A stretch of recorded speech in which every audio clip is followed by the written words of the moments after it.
Yes, sir. And live and on the air, we are. I'm back. I'm back, baby. Joel Comm here, and it's the Joel Comm Show, and this is a first stab at doing a show here on crowdcast.io. And welcome to those of you here. I see a bunch of chatting happening in the chat room already, and for many of you, this might be your first glance at Crowdcast. And as many of you know, I was on blab.im for, it'll be a year really this weekend. And when the good folks at Blab told us that it was no longer going to be supported and that they weren't going to be developing broadcast tools, we had to look elsewhere. And so I really like Crowdcast, and I thought to kick it off today with the, what's the word I'm looking for? Revival of the Joel Comm Show. I would invite my good friend, Michael Stelzner, founder, editor, publisher of the Social Media Examiner, and creator of the world's biggest social media marketing event, Social Media Marketing World. He's old school. Welcome, Mike. Thank you, Joel. Great to be back. Us gray-haired guys talking together. It's funny because there's a green room here on Crowdcast, and it says, make sure you check your audio, your video, and your hair.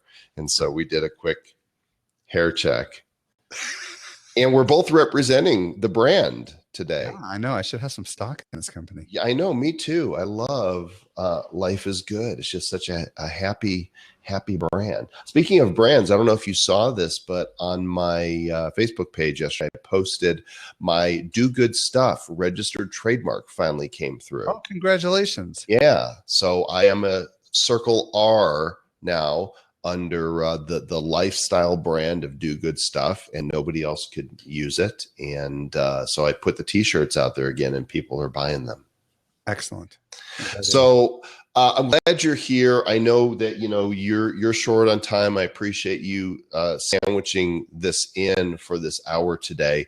And what I thought we would do is just kind of have a bird's eye view of what social media is looking like here as we are soon moving into fall 2016, because it has just been changing at a breakneck pace, especially in the area of live video, but not exclusive to live video, because we've seen some crazy things happen these past couple of weeks just with Instagram taking Snapchat on to head-to-head.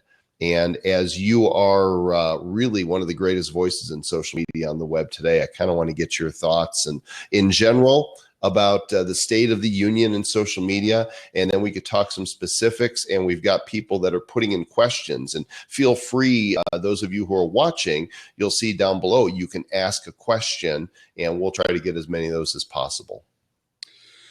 Wow, where to begin, huh? It's, first of all, a very rapidly changing space. It's hard for even us to keep up at Social Media Examiner, and we have a whole team that works this stuff. Couple of high-level observations. First of all, video. We're seeing more and more native video. The idea that you can host video on social platforms instead of on YouTube. LinkedIn just recently announced exclusively just for a group of 500 influencers, but it's going to be rolling out to everyone eventually that you can upload videos to LinkedIn. There's rumor that Pinterest is working actively on a native video platform. So we're beginning to see video become a very important part of the social media marketing world. And if we nice plug there, by the way. Oh yeah, that happens to be the name of my conference. Well done. That was subconscious. Bonus points for that one. If we scale back from video, the other thing that we're seeing is algorithms across all the major social networks. Even Instagram has revealed in the last week, or at least there's been stories about this in the last week, that even the brand new feature Instagram Stories has an algorithm, meaning that not every story will be seen by your followers and fans. So the challenge that we face as marketers or of any kind, or anybody who's trying to get attention, is that there are computers and formulas that are making decisions about what should be seen. And these algorithms currently are with Twitter, Pinterest, Facebook, just about everyone except for Snapchat at this point. And this is a real challenge because we create content and we promote whatever we're trying to sell to get in front of an audience, and algorithms makes our job a lot harder. So at a high level, we've got videos coming, we've got algorithms that we've got to figure out. And then, of course, we've got the whole live side of it, which we can dig into if you want to. I just snapped you, by the way.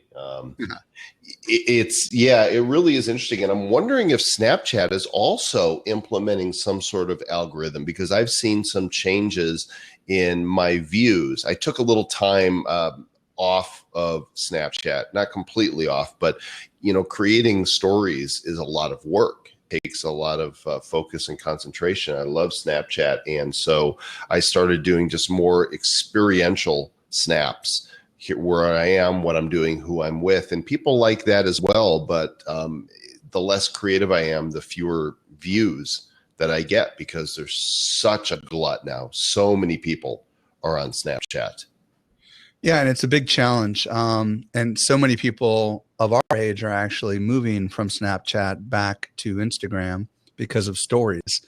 And as far as the creator side of it goes, so a lot of people that have been struggling to build a following on Snapchat are able to leverage an existing following on Instagram and get much more impact for their business. And that's intriguing. I'll tell you some interesting news that we're going to be talking about on my live show tomorrow. Snapchat negotiated a deal with NBC Universal. I don't know. Have you ever watched the show The Voice, Joel? Of course, yeah. So they're going to have a special show on Snapchat that is related to The Voice. It's not about The Voice, but it's related to The Voice. And it's going to be an exclusive, quote unquote, TV show created by NBC exclusively for Snapchat. And this is an interesting development because this is the first time that a major television studio has created an episodic regular show on a social network that is, not necessarily live, but programmatic. And this is an interesting thing because people spend so much time on Snapchat.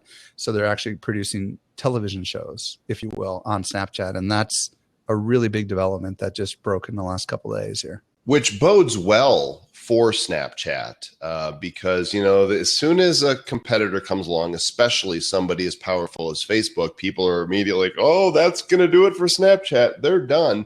And what I'm actually hearing is that there's some people that don't like stories on Instagram at all, and they're going to stick with Snapchat. So I think the race is on. Well, let's be honest. All of the social networks are starting to all look alike, right? Facebook has for a long time been rolling out features and functions that first innovated on Snapchat. And I don't think Snapchat was the first to do what they're doing either. So all of these guys are constantly borrowing from each other. These are not necessarily trademarkable kinds of things, to sew a couple of videos together and call it a story is not something that you can trademark. So I think what we're going to see is eventually all of these networks, including Twitter, are going to start looking alike. Like, mark my words, Twitter is going to come out with a competitive thing to Instagram stories and Snapchat stories. Why wouldn't they? It makes total sense, doesn't it, Joel, for them to do something like this? Yes, absolutely. Was it about a year and a half ago that Facebook offered $2 billion for Snapchat, and Snapchat said, no, thank you. And so then Mark Zuckerberg said, well, we'll just do it ourselves. And I don't know. I didn't see it coming in the form of Instagram. Did you?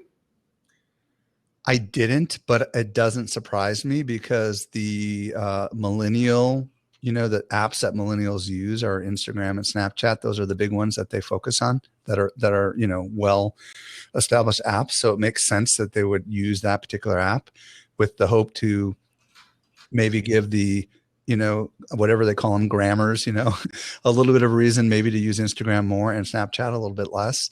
If you think about it, Instagram already allows you to send private messages. Mm-hmm. So it does have a lot of functionality that's not all that different than Snapchat.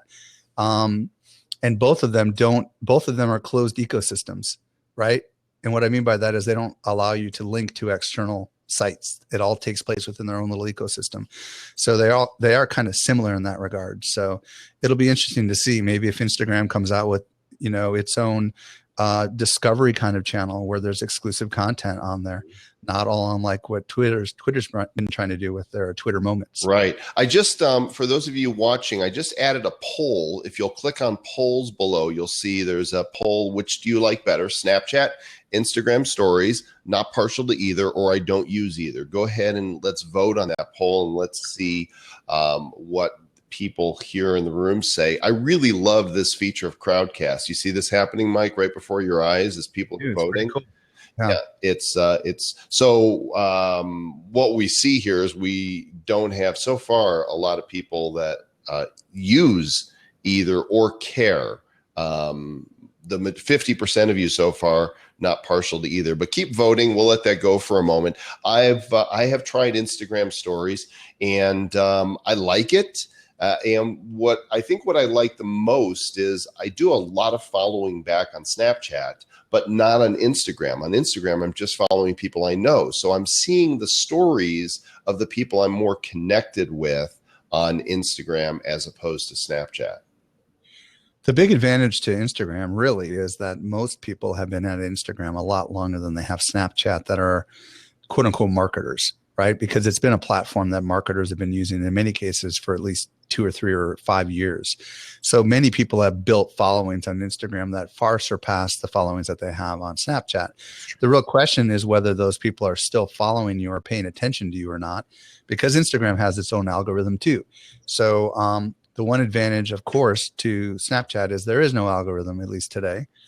It appears to be, latest update is at the top, right? I mean, I don't use Snapchat as much as I used to, Joel, but isn't it still organized by in chronological order?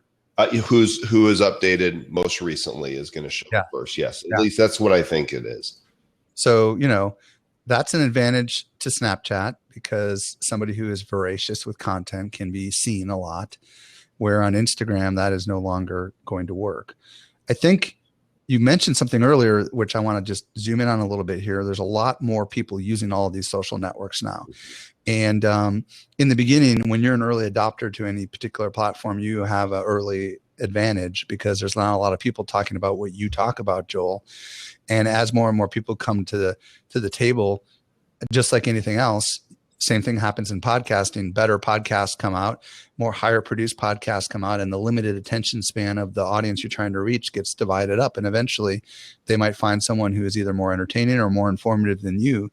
And, that's the challenge that we face. Or with more gray hair.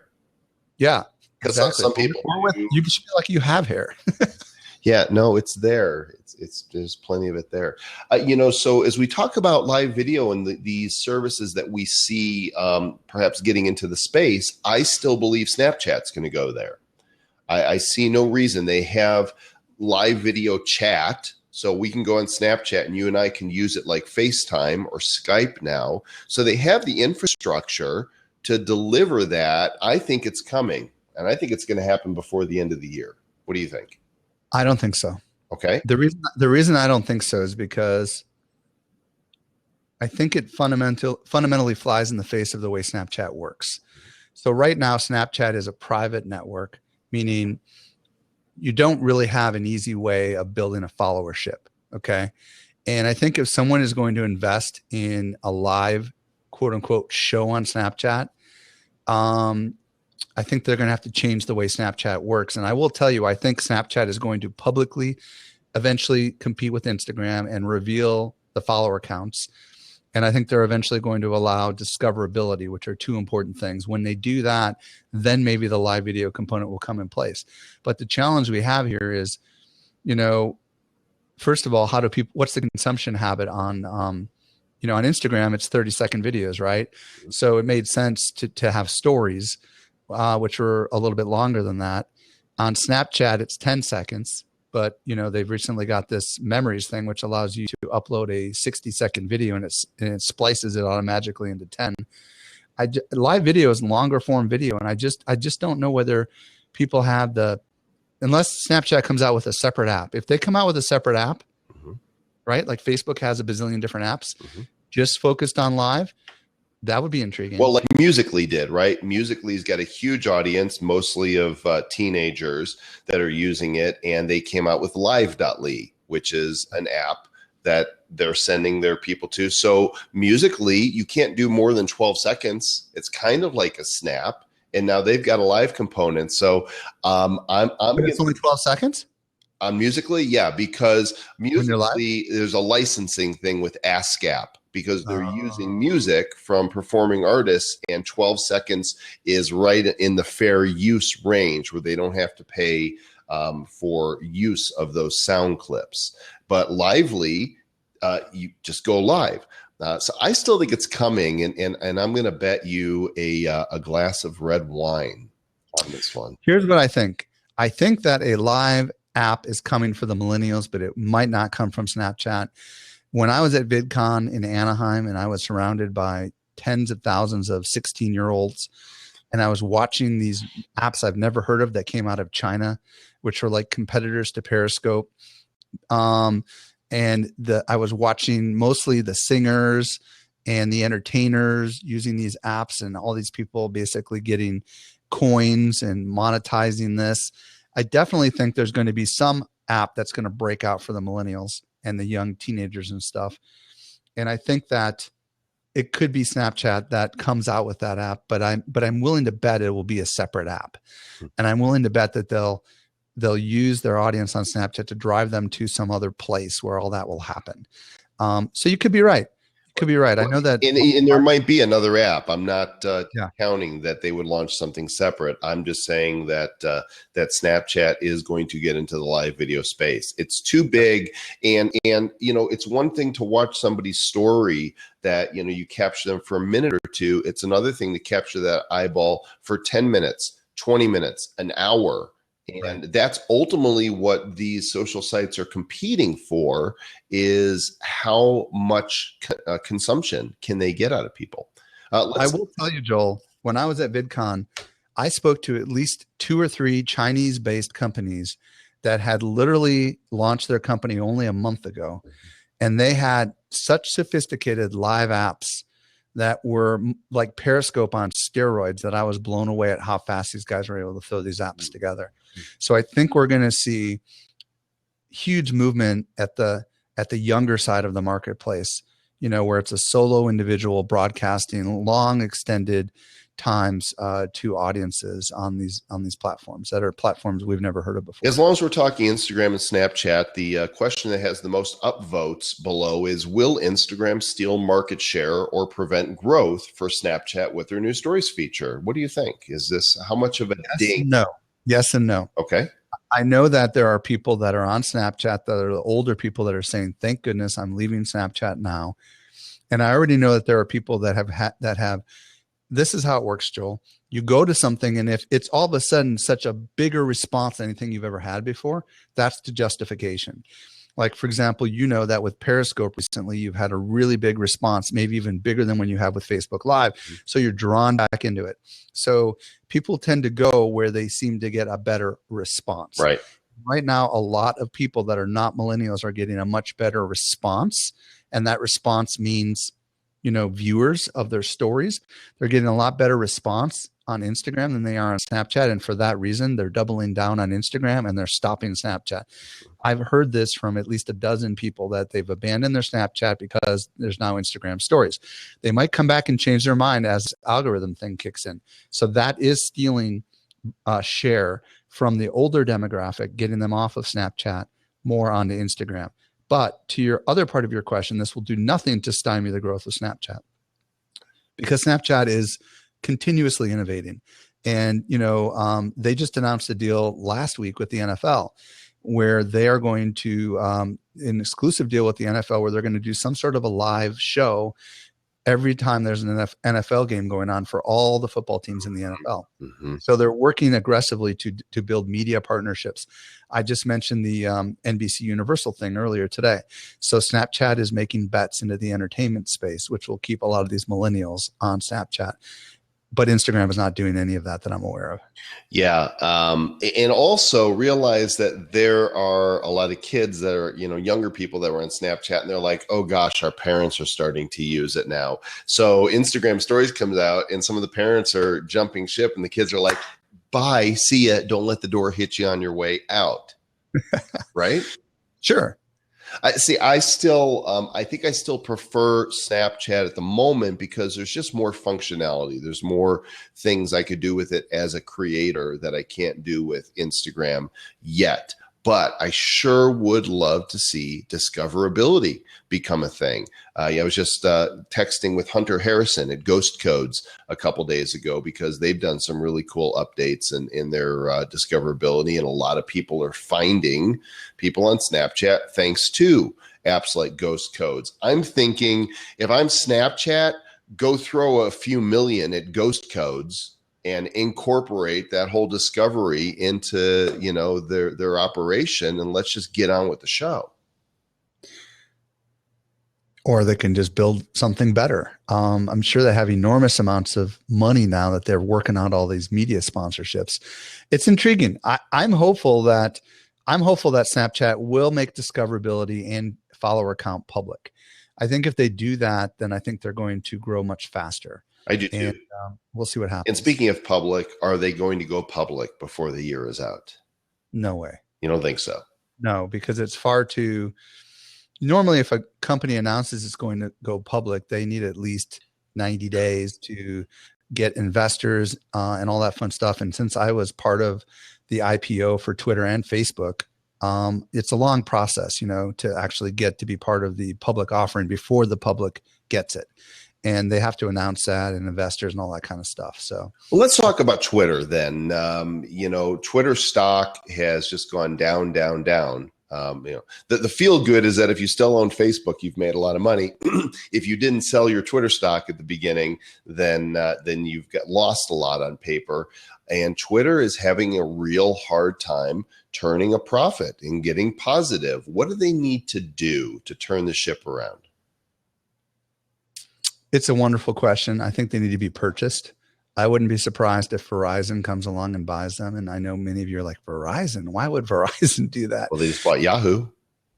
Right. They just bought Yahoo, and they happen to also own America Online. Mm-hmm. And guess who America Online owns? Time Warner, Huffington Post, and all these other publications. So Verizon is building their own empire right now, and they could easily come along, or some other telephone company like AT&T could come along and snatch them up in a heartbeat and integrate them into all the things that they're doing.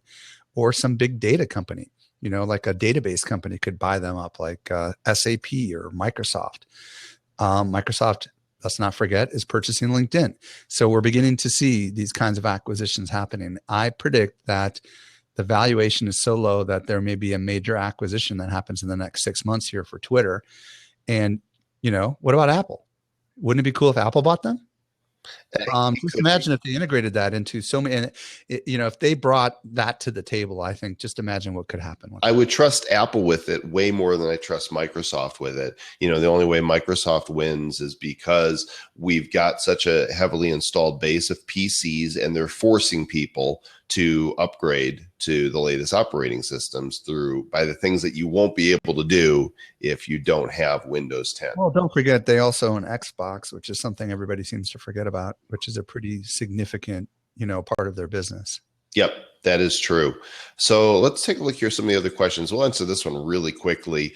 Do you see Anchor becoming the Instagram of audio, or is it fading into obscurity? What's Anchor? I deleted that app months ago, Joel. Nobody's using Anchor anymore. Anchor is an audio app.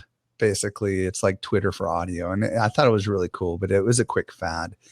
I don't see why someone couldn't integrate that kind of functionality into what they're already doing. And WNYC, which is a major radio station in New York, is already working with audio-based video content to get their shows, their like NPR kind of shows distributed on Facebook and elsewhere. So I don't really see that happening. Let's go in a broader sense, because we've got a few questions around general social media use. And Lisa says, how do you suggest best using social media for marketing and relationship building? It's a great question, because you and I, having been in the space for so long, know this intuitively, but there's a lot of people that that haven't been in that long and are looking at this and going, what do I do with all this? Well, just remember that, and this is an old adage, but it's true, that people buy from those whom they know and they like and they trust. So as a marketer, we have to ask ourselves, what can we do to make the most impact on the ideal audience that we're trying to reach so that they get to know us and like us and trust us? Now, at the super basic level, this is just engaging with everyone who engages with you on Twitter and Facebook and the other social networks. They ask, you answer, that kind of thing. But if you truly want to scale this up to like the Joel Comm level or the Social Media Examiner level, where you've got over 1 million people a month that are, for example, reading our content, or, and all that kind of stuff, then you need to create something that scales. And this is where I think content marketing comes in. And this is where I think it involves basically one of three things. Number one, the written word, which is blogging, right? Because, a blog post can reach millions and be shareable and all that fun stuff. Number two is audio. And this is where podcasting comes in. Perhaps the most scalable, thing out there is podcasting. And then the third thing is some sort of video. And that video could be a Facebook uploaded native video. It could be an Instagram story, or it could be a YouTube video. And under the video component is the live video side of it. So if you take part in any kind of content creation, like what Joel and I are doing right now, those that are here watching us live and watching the playback are getting to know us, some for the first time, and they might want to check us out. And that is just a great form of marketing. And in the end, when you can consistently create content for lots of people, that's where you basically become a media entity, and you don't need to pay Google or Facebook or anybody else, because you have, like in our case, 500,000 people on your email subscription list. And all you have to do is send an email when you want them to take action. And that's, I think, the key. And I think 99.99% of marketers do not do what I just said. Instead, what they do is they watch everyone else do it and they say, I can't do that. And that's not the truth at all. You can do this, and the tools are the same for all of us. Everyone has the same access to Facebook and Twitter and Instagram and Snapchat and these live video sites. And it's just a matter of you honing in on that message that you have and then putting it in a container. Right? How do I want to deliver the message? I did a Periscope shortly before this broadcast today to talk about the 4 ways that I stream online. And I covered Periscope for casual and in the moment conversations, because Periscope's a walled garden where there's no third-party apps we can use with it. So automatically we can't create professional presentations. It's more of just me talking and people typing back and giving hearts. Facebook Live for the more relevant and the content that we want to live on. I'm using Busker as part of an influencer campaign I'm doing with them right now, and I'm finding Busker really interesting. In fact, those of you that want to see what I'm doing, go to busker.co/Joel Comm and follow my broadcasts. And then I'm landing here at Crowdcast to do this type of show. 4 different ways to broadcast live content. The only thing that you have to keep in mind is the key is you must try to be a good communicator. You do not need to be an excellent communicator, but if you're able to communicate articulately, which I think is a requirement for any marketer, right? You can't be a marketer and not know how to at least write or how to speak. And if you do have that skill and you claim to be a marketer, then you should be just fine. And I think so many people get caught up in the big numbers. They hear of people that have maybe hundreds of thousands of downloads on their podcast, or many thousands or tens of thousands of subscribers on YouTube or viewers. And they say, that's what I need to be successful. But it's not true. You don't need very much to be successful. If you were a consultant who was selling, let's say, to the restaurant business social media services in your city, and there are only 100 restaurants, you only need an audience of 100 people. You only need an audience of 20 people. So what it comes down to is you just have to make sure that you're in front of the right audience, and you don't care how big they are, as long as the outcome is what you want. And, we look around and we see these super celebrities in our space, and we say we can never be like that, so we don't even try. Right. So there's a question about crowdcast for live events. By the way, let me explain why I'm here. I've looked at the other platforms, and Huzza is really nice. I like it. Fire Talk's doing some cool stuff, especially in the realm of community building. It's none of these are Blab. Blab was very much like, here's all the people, jump into a room, sit down, have a conversation, let's talk. Oh, and we can do shows. It's my understanding that Crowdcast is going to have that discoverability soon. But for right now, if you didn't know this show was on right now, you wouldn't be able to find it by looking at Crowdcast's main page. So Blab gave us that type of interactivity. So why an app like Busker? Well, what they're doing is unique for people that are creating content and bringing value, in that it allows people to tip you. So I'm just going to pick A Singh, who's one of our Periscope friends, is actually on Busker right now. When I pull up his stream, I'm going to mute it just so we're not going to listen. But if you look in the lower right corner, if you tap the B, tap it. There we go. I can actually give him money right there by clicking the dollar sign. And how much are you normally giving? It's different. So I did a Busker yesterday, all about becoming a published author.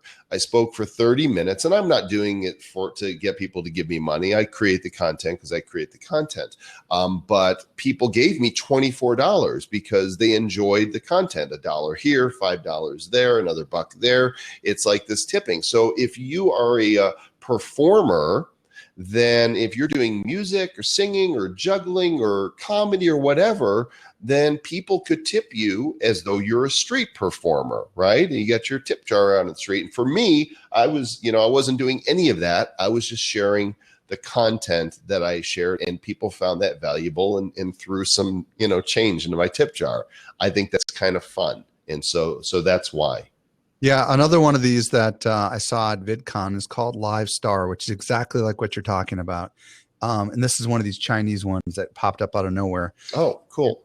And I think there's also .live or something like that. There's is that right? Live. There's so many. If you go into live.me or me.live, I forget.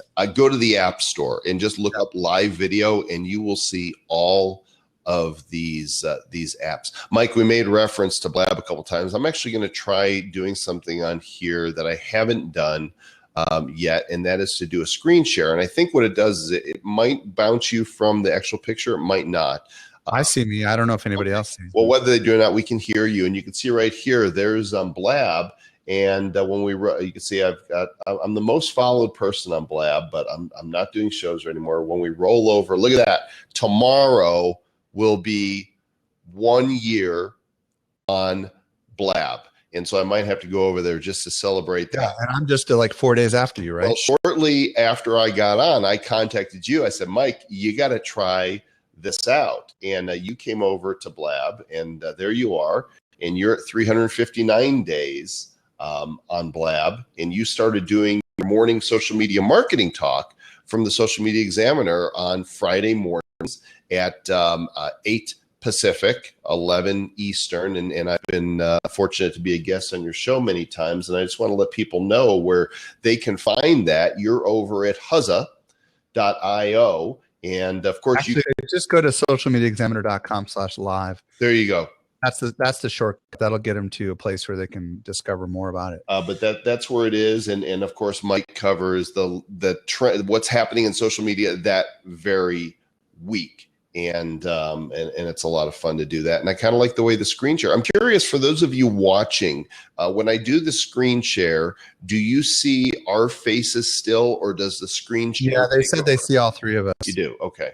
So the deal is, it's kind of hard to see the details on the middle screen because it's the same size as your screen and my screen, but it still looks great. I mean, Okay, so I bet I can do this. There we oh, there go. you go. So That did it. I can click full screen on it, and now you guys can see it clearly. So let me go back Yeah, here. Just that's to really do cool. that. There you go. That's what you want to do because now we can see it. It looks awesome. There's that. There's that, and there's Great. that, and then I can to close it. I just do that. One of the cool things that I love about all this technology is that it's constantly innovating. And you mentioned that I use Huzza. One of the cool things that I love about Huzza is they have a push button to go live to Facebook. So what that means is that we used to have someone on our crew use Wirecast or OBS, which required another team member. It meant we had a 4-man team instead of a 3-man team. And with the click of a button, you can send your Huzza directly to a Facebook group or to a Facebook page or to a personal profile. And that has been just really awesome. We did that for the first time last week. And It's a great feature. And I noticed that you have as many people watching on Facebook as you do watching on Huzza. So of course they can interact with you better if they're there natively on Huzza, but as long as you have somebody watching your Facebook comments, you can engage with them there as well. And so the reason I ended up here, a few fold. First of all, I'm finding it to be very stable, which, you know, coming from the shell shock of Blab that has just been so unstable, that's really important to me. The other thing is that the integration with email. Each one of you that came in to view this broadcast signed up and put your email in, and I connected it to my Aweber, which is like a Constant Contact or a MailChimp, and now you're on the mailing list so that we can build a relationship that way. And as a marketer, that's really appealing to me. we can follow you on here, Joel, too, by the way. I don't know if you saw that or not, but if everybody goes up over Joel and clicks follow, then we'll get notified somehow, I think, through the browser whenever he goes live, which I did do that. Oh, very cool. So see, I'm still learning. There's so many features and functionality. I also, I'm not sure if you've seen this, but do you see the analytics that are on the screen? I just see a couple tabs: info, polls, and questions and topics. Okay, so I'm going to screen share this with everybody so you can see, which means I need to basically share the screen that we're on here. And then I'm going to go full screen with it. And now watch. Okay, here we go. So this shows analytics of who's watching where.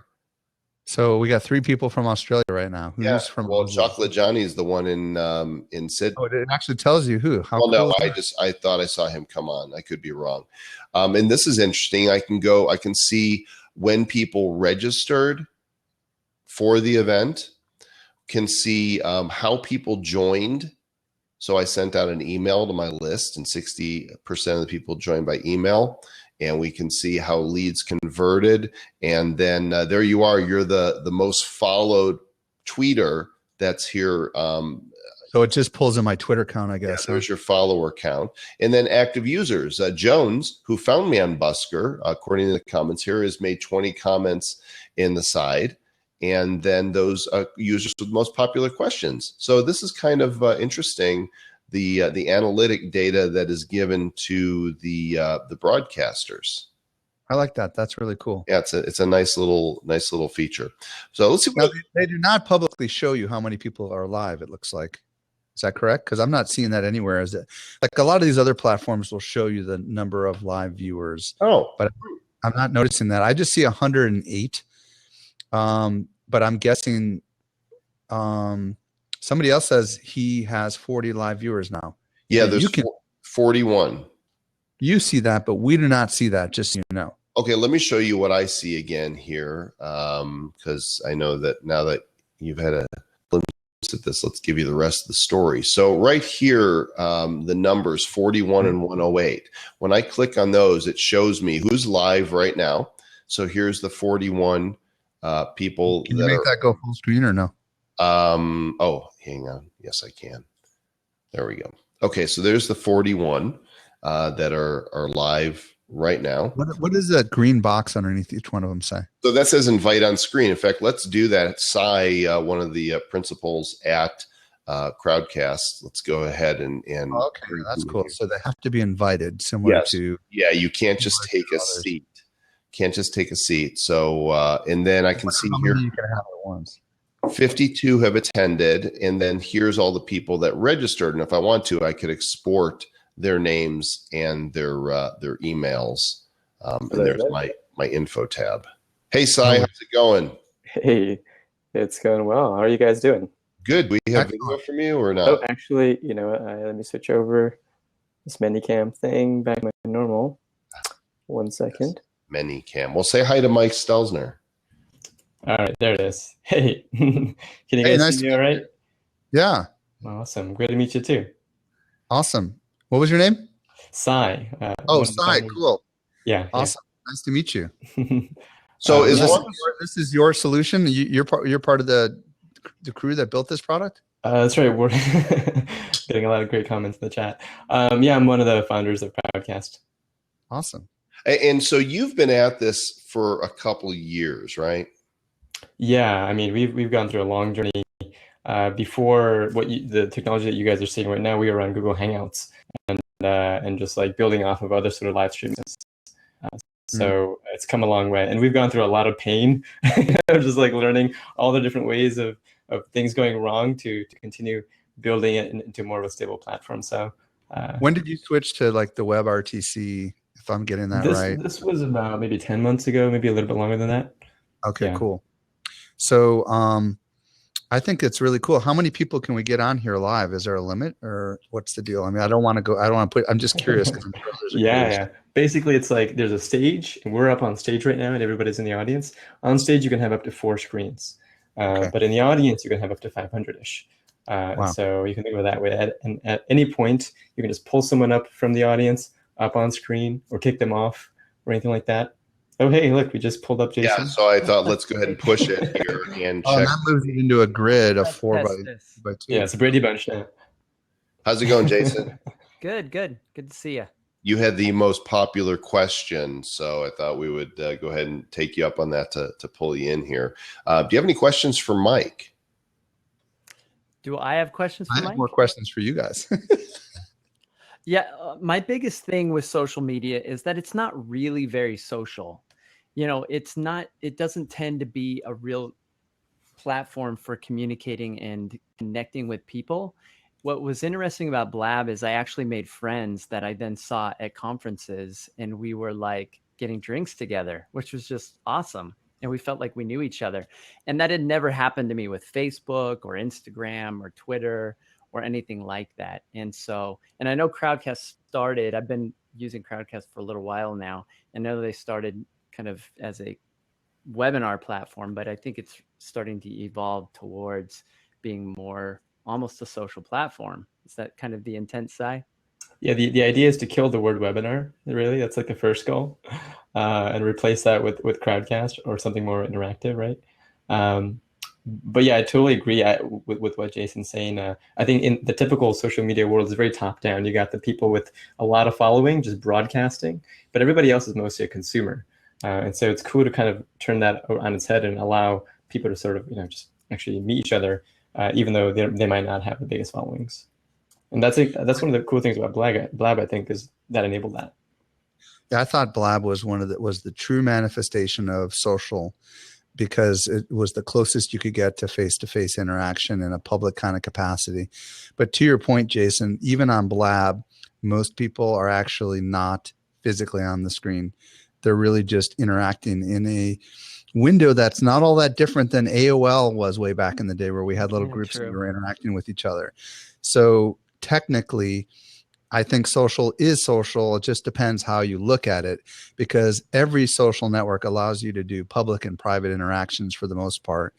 And but what makes this interesting is it provides a broadcast, communicating to an audience kind of thing. And it takes, like what you were saying, Cy, like webinars to an entirely new level. But I think it rapidly accelerates the rate at which you can communicate with lots of people. And there's plenty of interaction going on in the sidebar, and you could argue that is social, right? It's pretty cool. Well, one of the things with Blab is if you wanted to join the conversation on camera, you would just click to join a seat, and we'd be like, "Oh, so and so wants to come in." You let them in. Here, you have to be invited, right? We send out an But that engraved makes sense, invitation. because that's how it is with a webinar, right? I mean, like, and if this is originally as a webinar technology, that makes a lot of sense. And I frankly prefer to invite as the host. Mhm. It just makes life a lot easier. One of the crazy things about Blab is you'd have these random people calling in, and they'd be like, "What are we talking about here, dude?" You know, and it's like, And then it's their first time, and they always just wanted to talk about Blab and not your topic, which was always really annoying. Or pitch themselves. I would like to see a function that people could request, a queue, like who wants to sit down and talk, and so I can see. Is that coming, Si? Well, the funny thing is, just a couple of hours ago, me and Jason were both up on screen on Crowdcast, answering this exact question, because we do these Q&As every Thursday.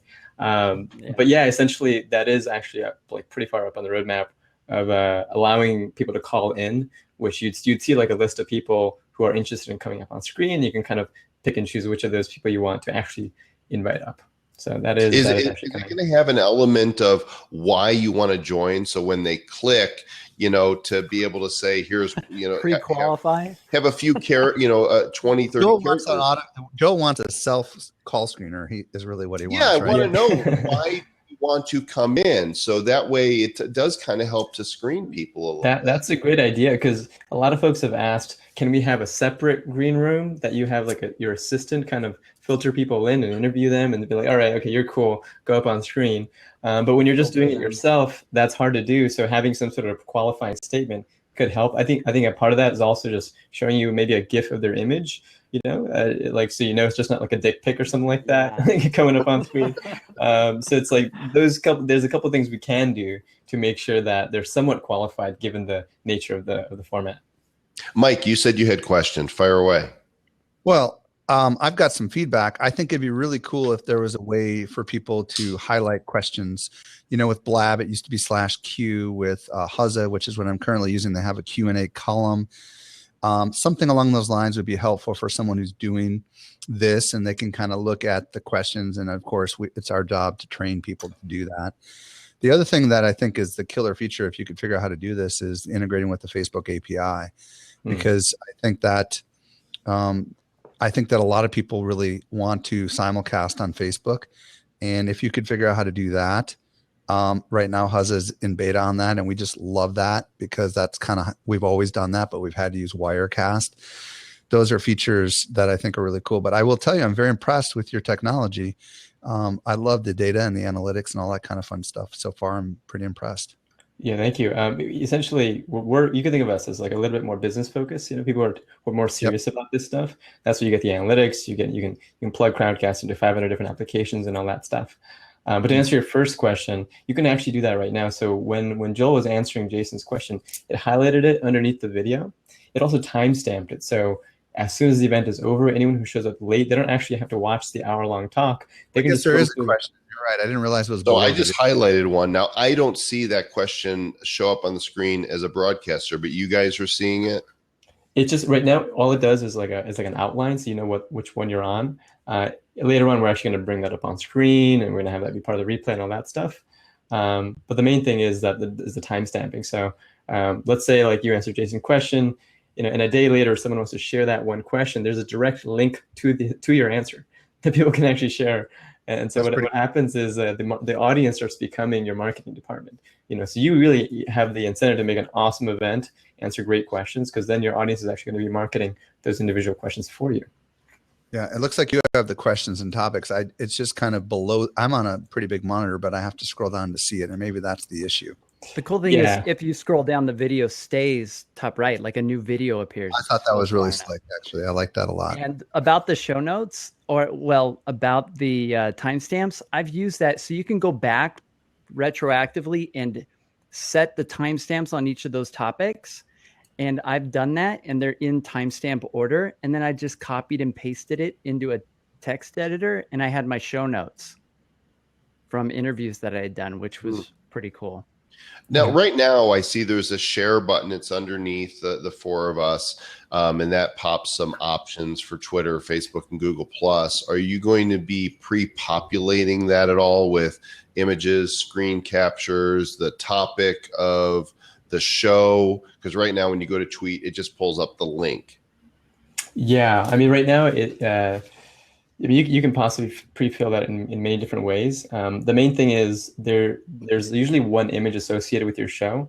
That image is either going to be pre-uploaded, like you guys already have like a nice pre-uploaded one, or it's going to be like something you like a frame, like a freeze frame of the event. So that image does show up because of the way we've set up our tags. Even though it may not show up in that little pop-up when you click on share. It's part of your Twitter card, it sounds like. Exactly. But I would definitely pull in maybe the title of the show in the tweet, so that because right now, when you actually tweet it, it doesn't really give you much other than the URL. Totally, no, that's a good idea. Just a social. Also, I sent you an email asking about this, Si, and then we'll stop hammering on you.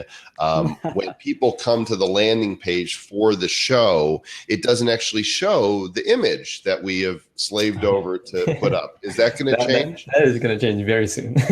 We actually have like these new tiles that we've designed, so that page looks really beautiful. So that if I go to your page right now, I can see who's following you. I can see your cover image, your photo, all that stuff.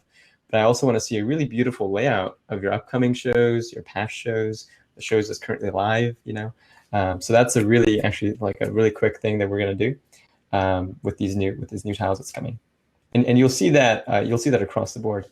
It looks like we just lost Michael. I want to know if he accidentally clicked something. I did. I accidentally clicked something. I accidentally clicked on those little symbols off to the right, and then it took me away. So sorry, I'm back. That's okay. You're good. Oh, hey, Jason, thanks for joining us here. Appreciate it. Hey, I'm really impressed. This is awesome technology. So this is quite seamless the way it works. It's really, good. I'm glad I got a chance to experience it. Well, for sure. Anything else you want to say before we close out the show here in a few? No, I'm just excited to have you guys on board, and it already looks like it's going pretty smoothly. And if you have like ideas and things like that, we are super active with the community. Like literally every Thursday, we're up on here engaging with everyone. If you go to crowdcast/demo, you'll just be landed on the latest demo, latest Q&A. So if you guys have any questions for us, any suggestions, we are taking all this feedback, processing it, and creating experiences so that people can gather together really well. So let us know. When we talked the other day, we spoke briefly about this, but I'd love for you to address it here because I have a feeling Mike's probably thinking it as well. Discovery, the main page for people to know what shows are going on. What's the plan there? Yeah, so we want to do it in a way where right now, if you were to turn on Discovery just on the homepage and you just see all these events, it wouldn't be that valuable to the average person who's coming to Crowdcast. What we're doing is we want to have enough volume of live events across a wide enough topic so that we can be like, here are all the awesome events on entrepreneurship. These are the events on design. These are the events on meditation. And then we can actually start becoming almost curators, because we know, like, interacting with you, and we know in the community who are the actual legitimate, like folks, the non-fluffy people, the real deals. And we can actually start creating more of a really curated marketplace, so that the best people are floated to the top, So we want to do that right. We want to do it so it's valuable from day one, essentially. So we know if you just open it up right now, it's just going to be a bunch of events, all disorganized. Right. And there's a couple steps. Not everybody's going to want to have to pay for all those people that might show up randomly at their event, right? Because there's caps, and then there's charges per users and stuff. So not everybody necessarily wants to be just having some random Joe off the street showing up at their event. They might have to pay for that person. Possibly, yeah. If you end up on a lower plan and there's a lot of people going over, but that is a choice that you have. You can choose to not. You can choose to prevent people from hitting that cap and paying for that. But the cool thing about that is suddenly we're now marketing for you. So we want to start by solving the first problem, which is creating a really amazing experience for you to collect and grow an audience, but also have this engaging, interactive space. And then also saying, okay, now we've given you the tool. You can do amazing things with it. Let's also help you find your audience and help you send those folks to you as well. So that is certainly coming. Well, keep up the good work. Yeah, Hey, yeah. Thank thanks you for guys coming inside. Appreciate you and your openness and what you've created here. for sure. Yeah, I'm excited. All right, man. Take All right, care. enjoy. So yeah, cool stuff. Mike, we've got about 5 minutes left. I want to respect your time. I know you got some other stuff to do. So I'm going to ask you to put on your Karnak the Great hat. You know who that is, right? No, but I'll guess. Remember Johnny Carson's character? Oh, yeah, Karnak? yeah, yeah. You know, he would prognosticate and, Yeah. and see the future. You are, even though it's not in your title, you are a futurist. Because you are always looking ahead and exploring to see what's coming so that you know what's important to talk about, what to tell your readers and your viewers to watch for. So we've seen a lot happen in a year. In fact, it was just a year ago, March, that Meerkat came out. So live video really took off from that moment forward, and that's been about a year and a half. So let's fast forward another year, a year and a half. What do you think is going to be different in the social space?